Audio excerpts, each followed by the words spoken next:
ಠಾಣೆಯಲ್ಲೇ ಮಕ್ಕಳನ್ನು ಬಿಟ್ಟು ಹೋದ ಪೋಷಕರು, ಹೆತ್ತವರ ಅಹಂಕಾರದ ಹೋರಾಟಕ್ಕೆ ಮಕ್ಕಳು ಅನಾಥ.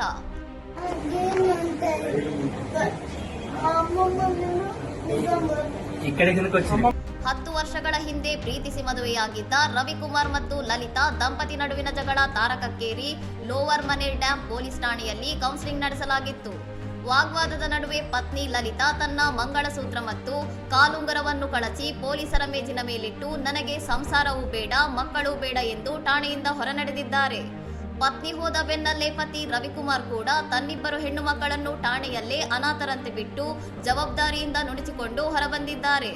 ಪೋಷಕರಿಲ್ಲದೆ ಭಯಭೀತರಾಗಿ ಅಳುತ್ತಿದ್ದ ಮಕ್ಕಳಿಗೆ ಸಬ್ ಇನ್ಸ್ಪೆಕ್ಟರ್ ಅನ್ವರ್ ಮತ್ತು ಸಿಬ್ಬಂದಿ ಊಟ ನೀಡಿ ಸಮಾಧಾನ ಪಡಿಸಿದ್ದು, ಬಳಿಕ ಮಕ್ಕಳಜ್ಜಿಯನ್ನು ಸಂಪರ್ಕಿಸಿ ಅವರ ವಶಕ್ಕೆ ಒಪ್ಪಿಸಿದ್ದಾರೆ. ದಶಕದ ಪ್ರೇಮ ವಿವಾಹ ದ್ವೇಷವಾಗಿ ಮಾರ್ಪಟ್ಟು ಪೋಷಕರ ಜಗಳದಲ್ಲಿ ಹಸುಗೂಸುಗಳು ಬೀದಿಗೆ ಬಂದಿರುವುದು ಸಾರ್ವಜನಿಕರಲ್ಲಿ ತೀವ್ರ ಆತಂಕ ಮತ್ತು ವಿಷಾದ ಮೂಡಿಸಿದೆ. ಇನ್ನಷ್ಟು ಸುದ್ದಿಗಳಿಗಾಗಿ ನೋಡ್ತಾ ಇರಿ ಸೌರಂ ಟಿವಿ.